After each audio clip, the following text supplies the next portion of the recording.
In the shadows of history, where myth collide with fact and legend bleeds into reality, one question has ignited imaginations for centuries. If the disciplined samurai of feudal Japan were to face the armored knights of medieval Europe, who would truly emerge victorious, and what would such a clash reveal about the civilizations that forged them? For here we stand at the crossroads of East and West, of steel and silk, of honor and faith.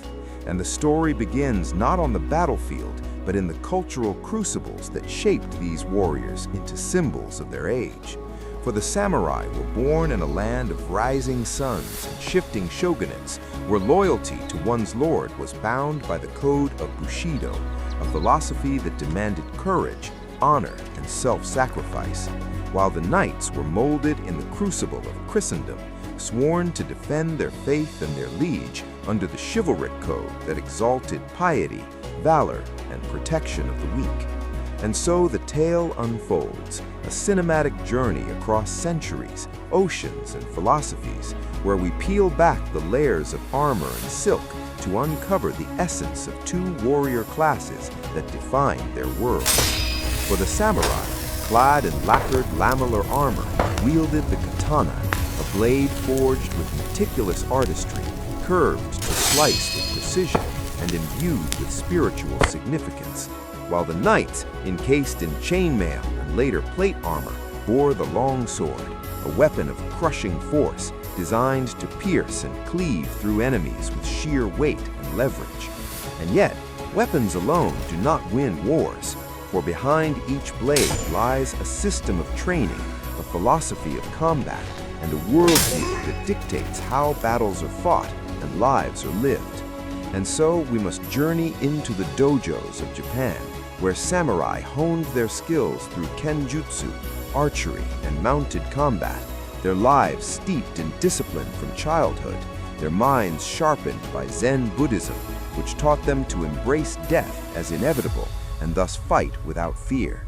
While across the seas, in the castles and training grounds of Europe, young squires were molded into knights through years of grueling apprenticeship, learning horsemanship, swordplay, jousting, and the art of war, their spirits fortified by the church, which sanctified their battles as holy endeavors. And here lies the first great contrast, for the samurai fought with a spiritual detachment, seeing death as a release and honor as eternal, while knights fought with divine conviction, believing their victories served God and their defeats tested their faith. And so when we imagine the clash, we must see not just two men, but two civilizations colliding, Japan's feudal order against Europe's feudal hierarchy, both bound by loyalty, yet shaped by different cosmologies. And the battlefield becomes a theater of contrasts, where the samurai's agility and precision meet the knight's brute strength and resilience, where the katana's razor edge seeks the gaps in plate armor, while the longsword's crushing blows test the lacquered defenses of the samurai. And yet, beyond the duel lies the question of tactics, for samurai armies were organized into disciplined units, skilled in archery and cavalry maneuvers, while knights often fought as part of larger feudal levies supported by infantry and siege engines. And so the clash expands from duel to war, from individual honor to collective strategy. And we must ask, whose system would prevail, whose philosophy would endure, and whose legacy would echo louder through time? For the samurai's battles were often fought in civil wars, clan against clan, shogun against rival, their loyalty tested in shifting tides of power, while knights waged crusades across continents, their swords baptized in blood from Jerusalem to Agincourt. And so the scale of their conflicts differed, yet both were bound by codes that transcended mere survival. And here lies the drama, for both samurai and knights were more than warriors. They were ideals, embodiments of their culture's highest values. And so the duel becomes symbolic, a question not of who would win, but of what victory would mean. For if the samurai triumphed, it would be a testament to discipline, precision and spiritual detachment, while if the knight prevailed, it would affirm resilience, faith, and brute endurance. And yet, history teaches us that such comparisons are fraught, for weapons evolve, tactics shift, and no battle exists in a vacuum.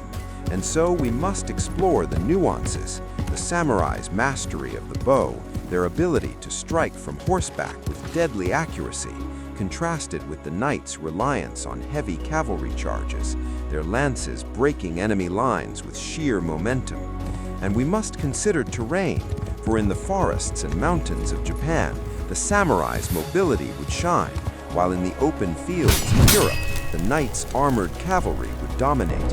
And so the battlefield itself becomes a character, shaping the outcome as much as the warriors themselves. And yet, beyond tactics lies psychology. For the samurais, acceptance of death gave them a fearlessness that could unnerve opponents, while the knight's faith in divine providence gave them a conviction that emboldened their charge.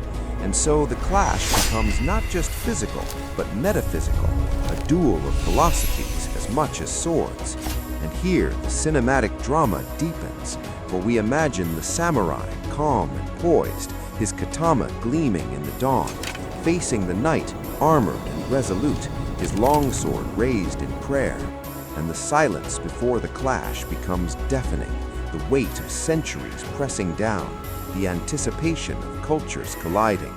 And when the blades meet, sparks fly not just from steel, but from history itself. And the battle rages, each strike echoing with the voices of ancestors, each parry resonating with the weight of civilizations. And yet, as the duel unfolds, we realize that victory is elusive, for both warriors embody ideals that cannot be vanquished.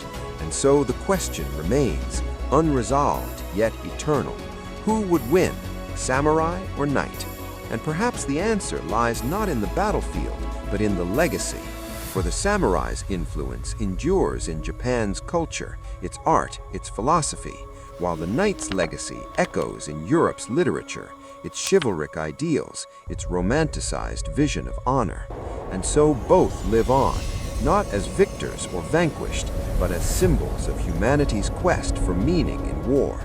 And as the documentary closes, we leave the battlefield behind, carrying with us the echoes of steel and the whispers of codes, knowing that the true victory lies in the stories we tell, the myths we preserve, and the lessons we learn from warriors who fought not just with swords, but with souls.